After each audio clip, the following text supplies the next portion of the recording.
pointing at the glimmer in the gray dry docks. Lysander followed the scout's gaze. From the top of the apartment block, he had an excellent view of Cray. The northern quadrant of the city was a patchwork of exposed rockweed and tumble-down buildings, broken up by banks of dense coniferous forest. Mossy gullies crisscrossed the ruins, marking where the city's grid of canals and sunken roadways had run. Here and there were hints of the city's past.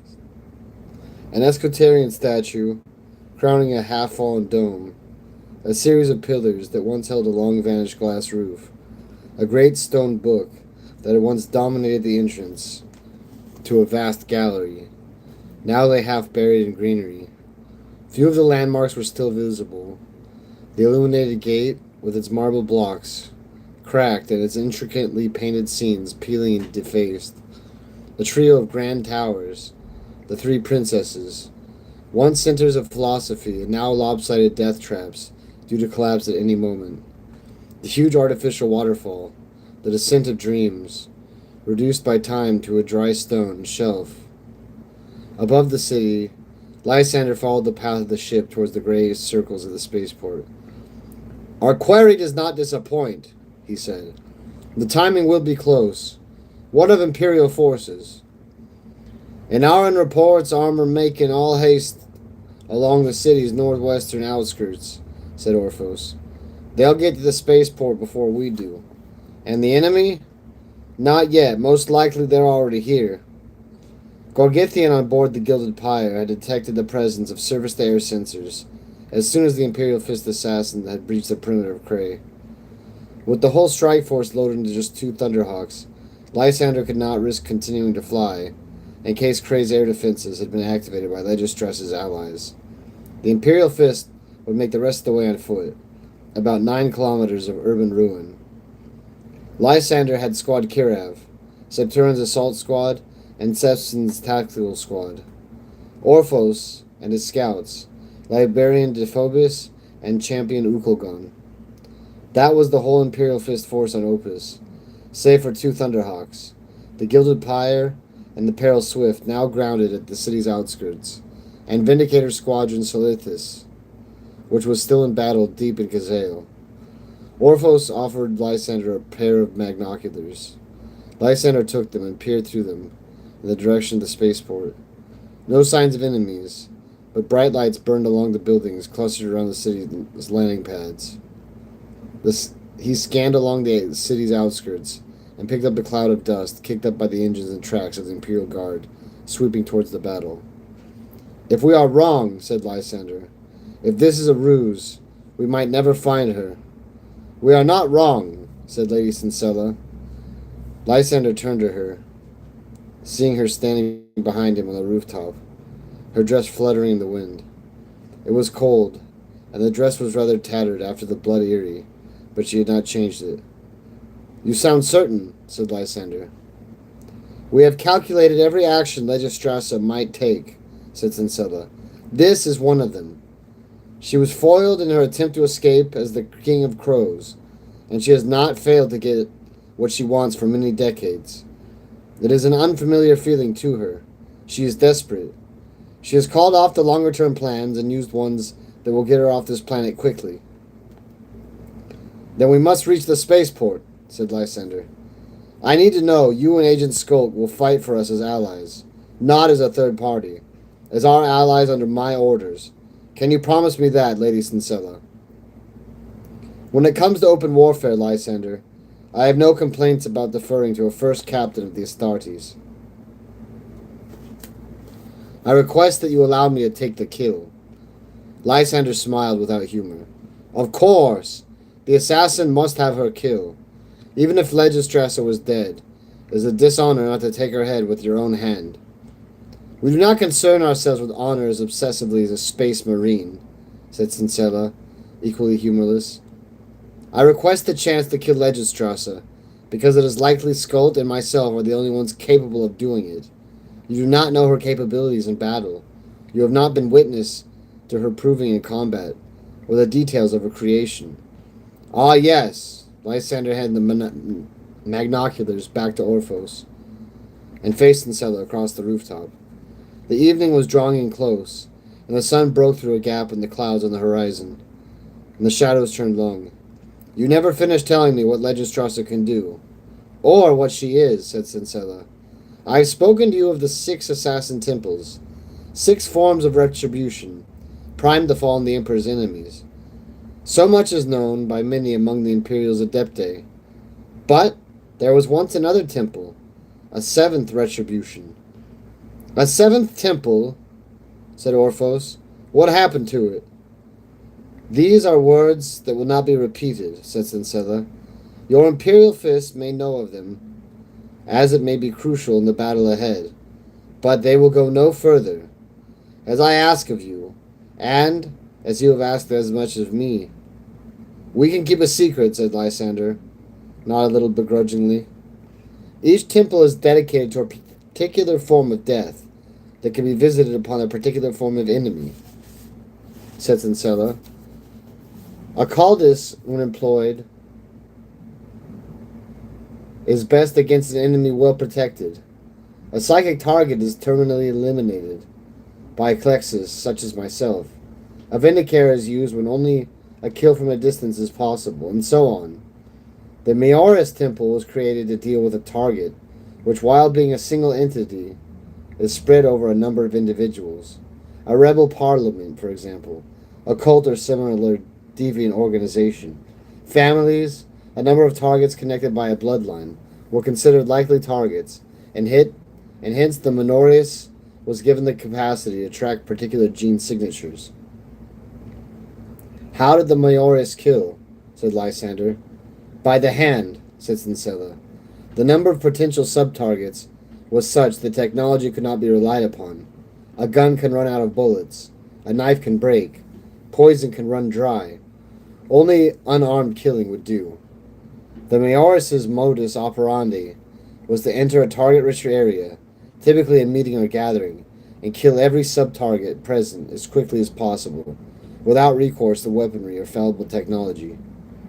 "So," said Orphos, "she's designed to kill everyone in the room." "Quite so." "You know," said Orphos, turning to Lysander, "that's not light years away from what we're trained to do."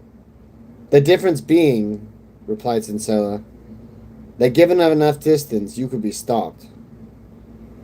"What happened in the Maioris Temple?" said Lysander. Cincella's expression did not change. "That information is not relevant to Legistrasa's destruction." "Then how does she do it?" said Lysander, impatience in his voice. "How was she able to kill so many, so quickly, with nothing but her hands?" Lady Sincella began to explain, and Lysander understood for the first time just why so much had to be sacrificed for the chance to kill Legistrasa. The army was made in its master's image. His armor of burning iron was echoed in the steel plates riveted and nailed to their flesh. They carried swords in imitation of his, and all the guns they could lay their hands on, because he would kill from afar, or up close, when he took the whim. And they wore skulls, necklaces of them, jawbones, skulls impaled on spikes, welded to their armor. They filed their teeth to points. They cut off their noses that give the appearance of a living skull. Some wore helmets without faces, so there was no emotion, no pity in them. They charged across the open face of the landing pad 3, and Carnicol's six-finger led them. The Imperial Guardsmen of the 90 Angol siegebreakers faced them. They were behind the shelter of the western terminal building, a series of half-fallen buildings, and hangars where tens of thousands of craterites had once teemed, arriving or leaving their city. Its ornamental indoor gardens were overgrown and turned wild, and the businesses and pleasure parlors were now choked labyrinths of wild growth and collapse. The siegebreakers had thrown together debris and sandbags to make barricades, plugging the gaps in the cover. The siegebreakers were heavy infantry, specializing in destroying and storming fortifications. The guardsmen numbered more than 4,000, and left their heavy weapons behind on the Starfall line in the hurry to reach Cray. They strapped on their blast shield suits, bulky cocoons of layered flakweave and steel, and the regimental priests walk up and down the line, offering blessings and taking final confessions.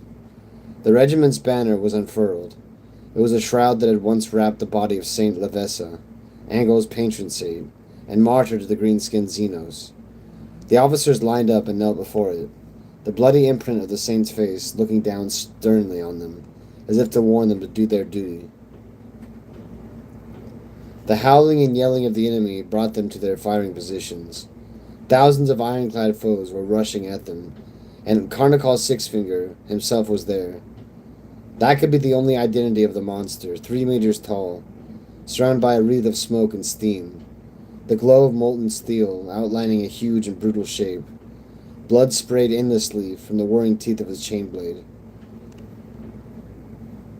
"Though none may yet live to speak of us," said Colonel Mesk, "yet we will not be forgotten, for the Emperor sees all. For every hero of the Imperium who loses his life to the unending war, he weeps a single tear. Through the pain of the battle's fires, and death be dreadful to us. There can be no fear, for I have faith in all of you. You will do Elgol proud. You will win this victory, or you will be the tears in the Emperor's eye. There is no dishonor in either fate. It is a privilege to have lived among you, sons of Elgol. To die among you will be a greater honor still. Fight well. Check your targets. Conserve your las packs, and give thanks to the Emperor who watches." The first gunfire crackled from the enemy, ill-aimed ranging shots. Some fell in the expanse of cracked rockcrete in front of the terminal buildings. Others pinged against the ruins of the control towers. The siegebreakers held firm, for they'd been raised on discipline. Some guardsmen were savage berserkers recruited from feral worlds. Others were stealthy killers without mercy or morals, who would scatter and skulk to fight tomorrow. But the Algo siegebreakers were proud and well-drilled, and they died standing up, front of the enemy, braced to fire and in formation. Drops of blood splattered from the flak-weaved suits of the guardsmen.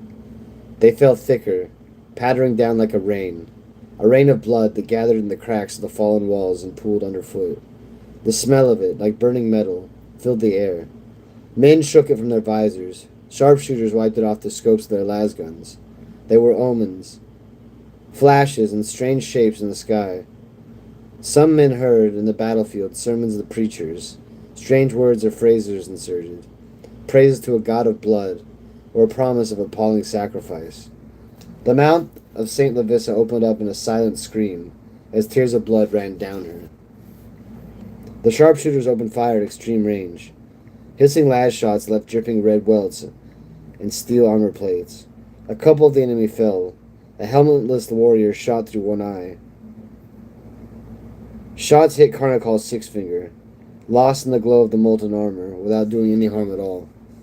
"Fix bayonets," said Mesk, drawing his own dress sword. The order was relayed up and down the line. A hot wind blew in and lashed the falling blood drops against the guardsmen. A guardsman injured in the previous battle in the Starfall line, detailed to carry ammo supplies from the rear, threw a violent fit and was held down by the regimental medic as he started coughing up foam. The priests continued to pray, their words lost in the whistling of the blood-laden wind and the cries of anger and madness from the approaching enemy. Fire from the horde thunked into the sandbags and fallen masonry. The guardsmen sighted down their lasguns, each picking out a target to the red veil of rain.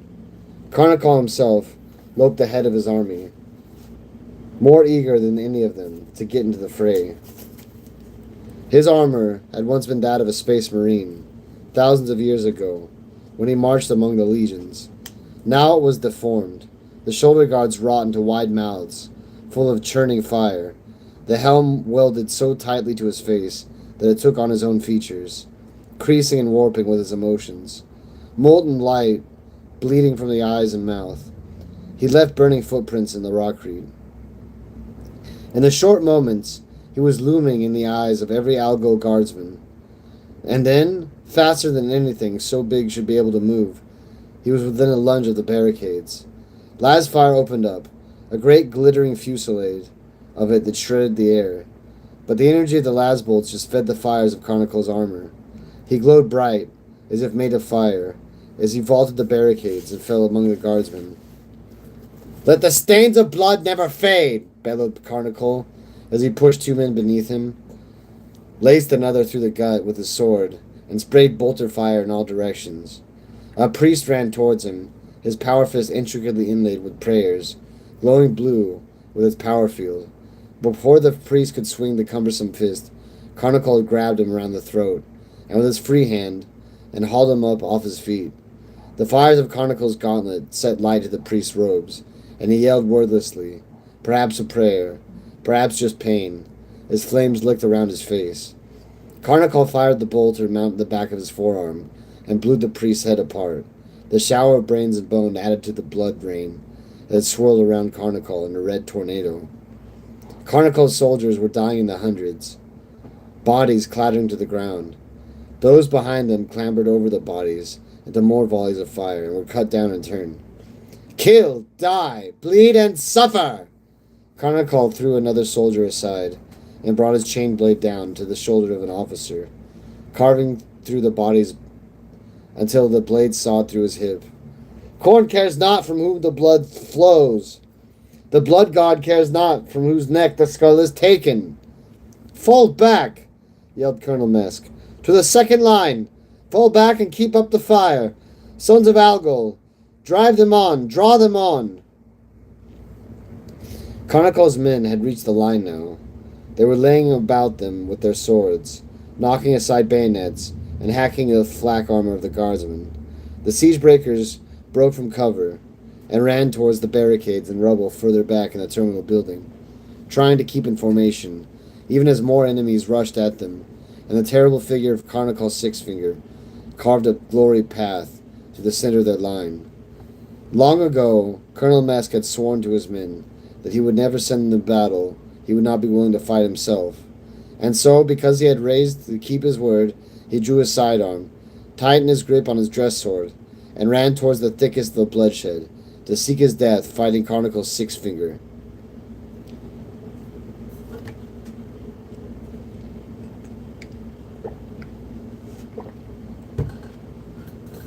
It was Anarin who saw the warp serpent, blue-pink fire coiling over the spaceport, surrounded by flashing lightning. "We are late," said Lysander, receiving the Vox message from the scouts up ahead. "Brethren, the enemy is sighted. Make all speed." Lysander led the strike force through the tangle of ruined tenements and the basilica that marked their southern boundary of the spaceport. Headless statues stood ready to topple everywhere, for this was a region inhabited by artists and poets who had erected monuments to the rich patrons of Kray's elite. Some buildings were completely fallen, with a dozen stories pancaked into crushed strata of marble and rockcrete, while others stood all but intact, with blind windows looking into gutted interiors. The going was rough, with drifts of rubble everywhere, but the Imperial Fist made good time across it, as they passed through the shattered lower floors and canyons of stone walls. The scouts ran up ahead, occasionally visible as flashes of golden armor among the gloom. They weren't trying to stay hidden now, for speed was more important than surprise. The winds change, Vox Librarian to Phobos. The realm invisible, it recoils. Something foul approaches. "Make ready," ordered Lysander. "Septurin, be ready to intercept." A ruined building to Lysander's right was pierced by a bolt of red light. It was the warp serpent, diving down from overhead, flying straight as an arrow at Lysander. Lysander rolled to one side as the warp serpent hurtled past, air screaming with it. Lysander got a glimpse of its scales, alight with fire, pink flames trailing from vents down its sides. Its head was huge and fanged, like a dragon's, with barbells hanging from its jaws and rippling in its wake. The other Imperial Fist dived out of its way. Sesfin's squad, bringing up the formation's rear, had time to fire a bolt or volley at it. Explosions stuttered across the cracked walls of the tenement block and up ahead as the serpent flew by. The warp serpent curved up into the sky, just visible between the buildings, as it coiled back on itself, to fly down at the Imperial Fist again. Bolts of blue and pink fire rained down from it, slamming to the rubble in multicolored explosions. The Imperial Fist scattered into what overhead cover they could find. One of Septurin's squad was thrown off his feet by a blast, and Lysander could not see if he was wounded or not. Ukugan did not run. The Emperor's champion ran up a slope of rubble and jumped into a plinth that had once been a statue, now reduced to a pair of broken marble legs. "You warp-spawn thing!" yelled Ukugan. "Here is meat for you! Here is a head for you to take back to your god! Just ascend and take it!" Lysander could not have stopped Ukugan if he had wanted to. The role of the Emperor's champion was to seek out the highest-ranking enemy, or the most dangerous, and challenge him to single combat. It was a role passed down from the days of royal Dorn, when Dorn himself had refused to back down from any taunt or any calling out in battle. The Emperor's champion was a psychological weapon, for his obsidian blade could lay down an enemy leader and send the rest of the enemy army reeling with shock and dismay. Even a first captain of the Imperial Fist could not call off the Emperor's champion when his challenge had been set. No Emperor's champion had ever backed down once he had called out an enemy. Many had died dueling with a foe, but none had ever run from a fight. The Warp Serpent heard, and its great head turned down towards the lone Space Marine standing in the middle of the Valley of Ruins. Perhaps it recognized the challenge and, like Ukugan itself, could not refuse it. Perhaps it just took advantage of a lone target in the open. The Warp Serpent arrowed down towards Ukugan, trailing fire. Ukugan reversed his grip on the obsidian sword and dived to one side as the Warp Serpent shrieked past him.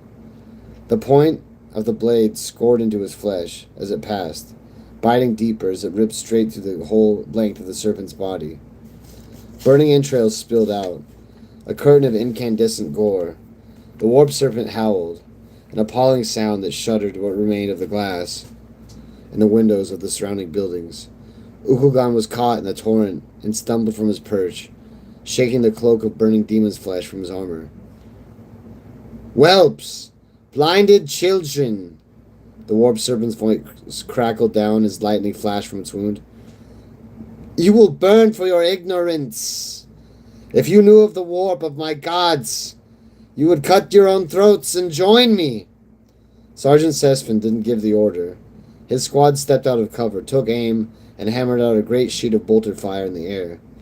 Squad Kirav joined in, storm bolter fire shattering the Warp Serpent. Explosive shells burst around the demon. It shook drops of burning power from its head, as they fell like miniature comets. Agent Sculp knelt and took aim with his long rifle. He fired a single shot that punched through the Warp Serpent's jaw and out the top of its top of its head in a black flash. A void bullet, Lysander recognized, a bullet that imploded inside a biological target, leaving a great gory cavity. The Warp Serpent howled and almost tied itself in a knot as it changed direction and rattled off between the buildings. Lysander reached Ukugan, who was pulling a length of smoldering intestine from his shoulder. "It is wounded, brother Ukugan, but it will return. Then I will finish the job," said Ukugan. "Press on, brothers," said Lysander. "The enemy has our scent. We must reach him before he reaches us." Through the lower floors of the building, the expanse of the nearest landing pad began. Trees and undergrowth had broken through the patches and lifted sections of rockreed surface. The spaceship was making its final approach to land, held up on columns of burning exhaust as it descended. "She's here," said Lady Sincella, who was running through the ruins alongside Lysander. "Remember that." Lysander could see crimson flashes of Vlad's around the terminal building and to the west. Something there was burning, and corpses lay heaped around the makeshift barricades, blocking doors and windows. "It is too late for them, Captain," said Sincella. "Their struggle is a distraction. Legistrasa will be going to meet the ship." Her words were met with a shriek of falling artillery. Lysander glimpsed the shells curving over the landing pad, leaving trails of smoke. "Incoming," said Sergeant Orphos. "Ordnance strike, scatter!" Lysander ducked behind a support pillar as the first shells hammered to the ground. The shockwave hit him, throwing a tide of debris through the building. A black wave of dust was swept over him, and everything turned dark. More explosions hit, and Lysander was just a passenger, holding onto the pillar, to keep from being thrown to the buckling ground. His ears rang. He couldn't see. He stumbled forwards, knowing that he had to get out of the building. The sound returned to him, and he could hear the building groaning as it shifted. It was a tenement block with perhaps 12 floors above his head.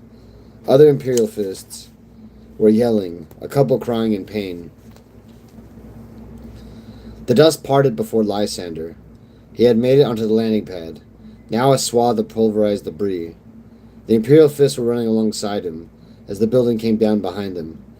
Lysander glanced back to see the lower floors come crashing down, the floors above them following, spraying out another wave of dust. For the second time in moments, everything was dark. "Onward! Onward!" yelled Lysander. "Bring blade and fist, sons of Dorne! Bring fire and vengeance onward!" Through the dust, to the still falling debris, Lysander could see the enemy force approaching. It was a whole regiment of Aristea household guard, walking in formation across the landing pad. Above them, already the air was warped with heat from the landing jets of the spaceship. Lysander could see the banners the troops held high, embroidered with the coat of arms of the Aristea houses they served, the bright colors and gold brocade of their uniforms. Behind them trundled a pair of self-propelled artillery pieces, their crews reloading them, even as Lysander watched. In the middle of their formation, incongruous and appalling, squatted the thing that had taken over their minds. Its shape was roughly equivalent to an enormous spider, though it had far too many legs, and chitinous armor covered its bulbous abdomen. Its face was something like a distorted mask representing a human, its mouth an obscene leer. Fleshy pinkish feelers writhed out around its face, and Lysander could see the thick honey of its voice as it urged its thralls to keep marching forward. Lysander recognized its description as one of the many enemy moral threats reported on Opus, a witch thing that had led whole regiments of guard into battlefield traps. Already it was the subject of legend and rumor among the guardsmen, an icon of Opus's corruption. They said that if you saw it, you had the most an hour to live.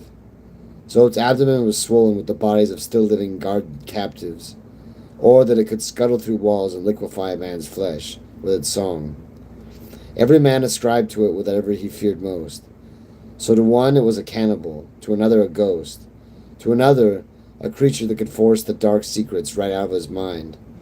It didn't have a name, because of the guardsmen on Opus it didn't need one.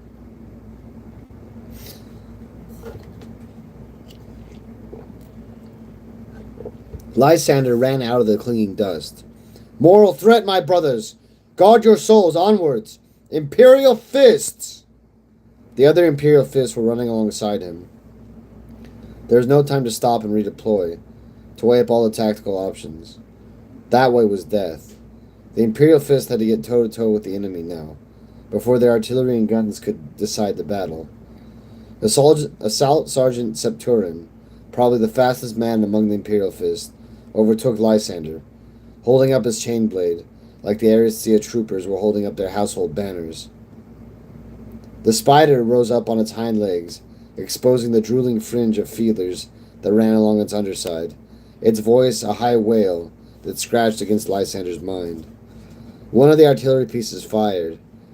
It well overshot the target, the explosion hammering somewhere in the wreckage behind Lysander. Septurin was 100 meters from the enemy. Still the Aristea troopers were in their parade ground formation, their neat ranks marching in step. An officer at the front drew a sword with a brilliant golden blade. Another standard unfurled, the one with a map of the whole of Opus, a standard representing the planet itself and the entire Aristea. Septurin dived into the front rank. His squad followed, chains blades screamed. The shadow of the descending ship passed over Lysander. He landed heavily on his front leg, let it bend under him, and powered himself forwards. Gunfire hammered all along him. It stuttered off his shield, and the armor of his legs and shoulder. Then there were bodies crunching underneath his shield, arms and legs reaching around it. He swept the fist of Dorne into the enemy mass. Bodies flew, broken apart or half crushed by the impact. The sound of it was like the roaring of the ocean. The enemy surged forward, in a great murderous crowd. Lysander was submerged in them, bodies around and above him, gun butts and combat blades stabbing at him from every direction.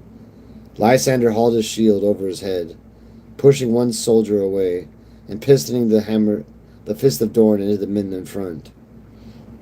He forced some breathing room. Somewhere behind him was a terrible chorus of bolter fire. Lysander turned his head enough to see dozens of men running to the volley of Squad Sesfin.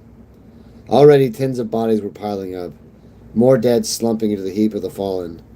Troops were surging around them to get to the side and rear of Squad Sesfin, but they were swamped by a great burst of flame, and Lysander saw Squad Kirov fending them off. The power field of a lightning claw flashed as Barrows leapt into the enemy. Lysander looked to the front. The spider was clambering over the soldiers around it, purple lightning crackling around it, and lanced down to a mass of fighting men, almost at random, blasting showers of torn meat and limbs in the air. They didn't matter. The Imperial Fist mattered. The spider would be perfectly happy for every one of its soldiers to die, if that meant the Imperial Fist were stopped. Lysander kicked out and felt bodies under his foot. He formed himself up over them, elevated on a heap of bodies. "Ukugan! Emperor's champion! Here, my captain!" came the reply. Ukugan looked like he was fighting in a crater of torn flesh, as he hacked left and right with his obsidian sword. "Follow, brother!" shouted Lysander. He let himself sink back into the mass of the enemy and drove forwards, slamming the Aristia troops down to the ground or knocking them out of the way with the Fist of Dorn. Sometimes it was like forging through a pit of rubble. Other moments, he opened up enough space around him to see the inhuman hollow faces of the troops. Their minds were no longer their own. They were puppets, their minds scraped clean of any soul, their bodies owned by the will of the spider. Lysander heard the sound of a blade through muscle and bone. He knew that Ukugan was somewhere behind him, following the gory wake that Lysander left. Ukugan could not make his own way through the enemy army, but Lysander, with the weight of his Terminator armor and the force he brought to bear with his shield and hammer, certainly could. Bones cracked.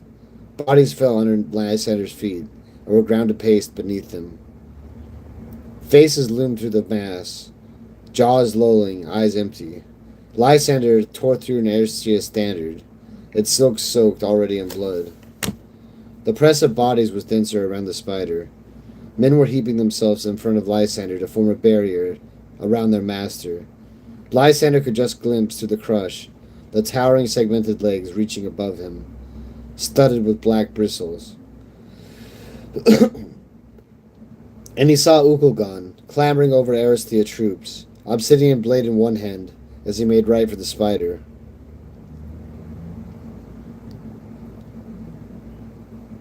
"Will you stand when the War Master would not?" yelled Ukugan. "Would you face the hand of Rogel Dorn?" The spider turned its great face towards the Emperor's champion. "What is this?" it said in its treacly dark voice. "Is it a new toy? Is it a bauble to hang upon my carapace? A pet to be coddled and tormented? Yes, yes, it is all these things, but it doesn't know it yet." The thing's words were woven with sorcery. No doubt the men of the Aristia had fallen to it, their minds bent to the surface of the spider. Lysander felt it pulling his own mind, but Okugan could not be swayed. His resistance to such witchcraft, as thoroughly demonstrated on testing from the chapter librarians, was one of the reasons he had been given the mantle of Emperor's champion. Lysander yelled and hauled the tide of men off, shoving them back with his shield. He could now hear clearly, as if he had surfaced from underwater, the crackle of bolter fire behind him, the howl of chain blades, and the shouting of officers, as the Imperial Fist dismembered the waves of household troops storming them. Scarlet lightning burst down from the sky. It hit Okugan in one shoulder, earthing through him, and the bodies beneath him. The stench of charred meat instead of blood and torn bowels now filled the air. Okugan convulsed, still on his feet. He planted the obsidian blade in the mass of bodies to steady himself. The lightning flashed again, but this time Okugan strode forward, through the pain, ascending the mountain of dead and dying to come level with the spider's face. Okugan's armor smoldered, flickers of power grinding off it. He was reflected in the spider's eyes as he drew back the obsidian blade. "In the name of Holy Terra, I challenge!" shouted Ukugan. "Take up arms, for the Emperor's justice falls upon you!" The spider lurched forward. Its face split to an animal dimensions, revealing a huge drooling mouth with thousands of needle-like teeth. It was easily big enough to swallow Ukugan whole and take a bite out of the mound of bodies on which he stood. Ukugan did not step back. He lunged forwards, driving the obsidian blade through the spider's top palate. The blade sheared into its upper jaw, and one of its eyes burst as the point forced its way through the socket. The lower jaw slackened, and Ukugan planted a foot against the bank of teeth to wrench the sword free. He struck again before the spider could recover. This time, the sword went in through its remaining eye. Ukugan twisted the blade and pulled it out, bringing a great fountain of shredded brain and purple-black gore with it. Blinded and maddened, the spider reared up, almost throwing Ukugan aside. But Ukugan held onto the sword, which was still lodged in the spider's skull, and grabbed the edge of the chitin plate, pulling himself onto the spider's head, then straddling its midsection, and pulling himself onto its abdomen. The spider howled and bucked. The seductiveness of its voice was gone. Its control was gone too. Aristea troops were left mindless, suddenly without purpose. They screamed and gibbered like animals as they fought to get out of the crushing mass around Lysander. Everywhere they were suddenly fleeing in every direction, dropping their guns and running. Lysander kicked himself free of them, and saw Ukugan shearing off two of the spider's leg with a sweep of his sword. The spider sank down to one side, like a listing ship. "Septurin!" ordered Lysander over the Vox. "Take it apart!" Squad Septurin ran through the collapsing Astrea formations and set about the spider with their chain blades. Its midsection was rapidly denuded of legs, leaving it immobile. A chain blade sheared into its neck, and more blood flowed than Lysander thought could be contained with even so huge a creature. Ukugan levered an armored plate away from it and hacked the organs inside. The sinewy connections between its head and midsection came apart, and its head was off, features still churning as the head rolled away. "Sincella, Skolt, where are you?"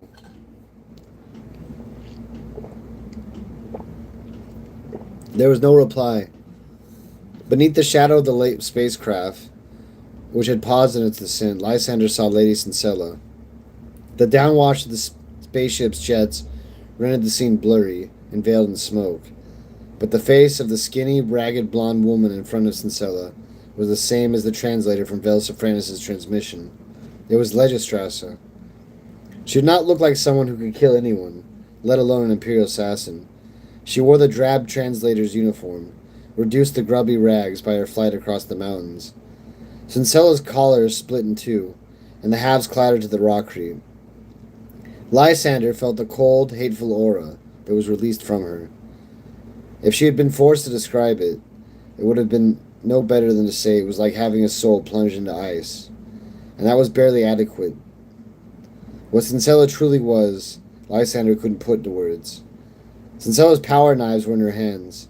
She crouched low, a predator about to pounce. Legistrasse was down on one knee, hands spread out on the ground, in the attitude of a sprinter on a start line. But she was not able to break into a run. Lysander saw now the spider's blood, mixed in with the blood of the dead Aristea troops, had run across the landing pad and was spreading across the feet of the two assassins. The skin of Legistrasse's forearms rippled as she drew the blood up into her, through the tiny mouths opening in her hands. Beneath her rags, ridges of bone and muscle shifted. Lysander had learned from Sincella what Legistrasse was, and he understood now why she had ordered the spider and the other moral threats to bring what forces they could to the spaceport. She needed bodies.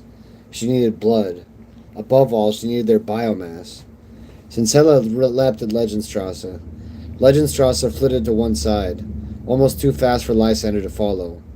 She lashed out like a whip of knotted gore, twisted into a weapon that slithered into the palm of her hand by a physiology created in some forbidden mechanicus lab a millennia ago.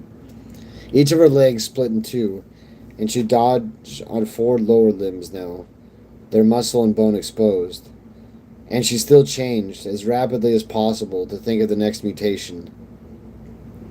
Sincella lunged. Legend Strauss's other arm fanned out into a shield of bony spurs and leathery membrane, catching the power knife and twisting it point down into the rockcrete. The whip lashed around Sincella's neck and flung her aside, sending her sprawling into the ground. It was the first time Lysander had seen the Grand Master of the Cluxus Temple without grace, reduced to an ill-coordinated human. Legistras's mutations withdrew, rendering her indistinguishable from a normal human again. Most disturbingly, her face had not changed throughout the entire exchange.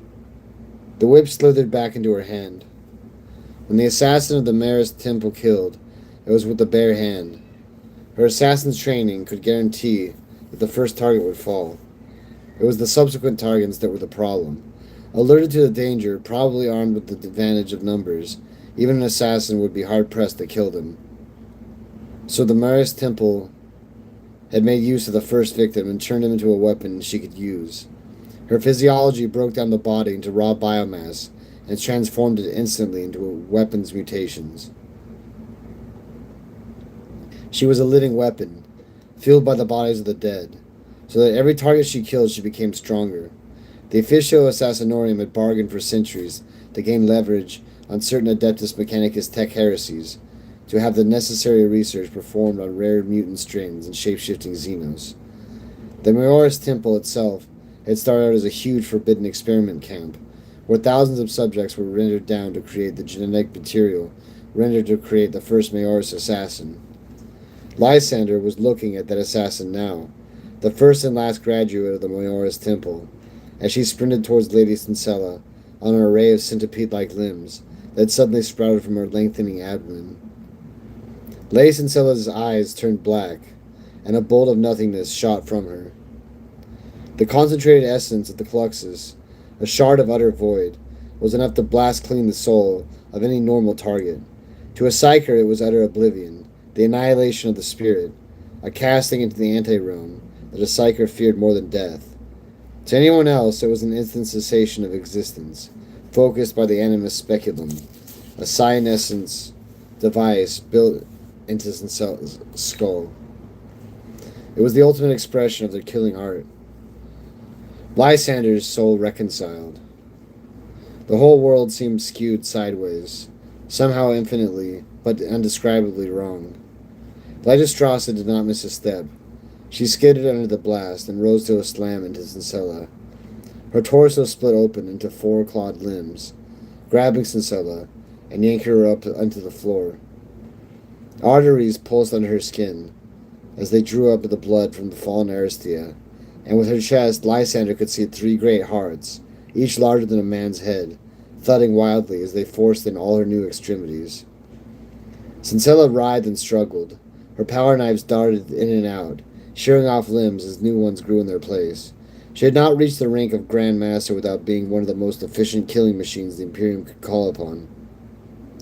A bony spike lanced at her head. She twisted to one side, caught it with the crook of her elbow, and snapped it off. She wrenched another limb off its socket, as it released its grip on her, and she grabbed a handful of Legistrasa's ratty blonde hair, and drew back her fist to ram her knife into her enemy's throat. Blood-red whips lashed around Sincella's wrist, and held it firm. For a moment, the two were locked together, face to face. Legistrasa's expression had not changed. Legistrasa raised the human-looking hand. It split apart, fingers fanning out, forming a shield that covered one side of her face. A bullet smacked into it and detonated, leaving the hand a smoking ruin. Legistrasa glanced sideways, just once, at Agent Skolt. The Vindicator had timed his shot perfectly, and any other target would have been felled by the direct headshot. Skolt was crouching away from the battle, nestled between the steel blocks of the rusting docking clamp, where he had taken up position to wait for his shot. Now that he had taken it, the chance was gone.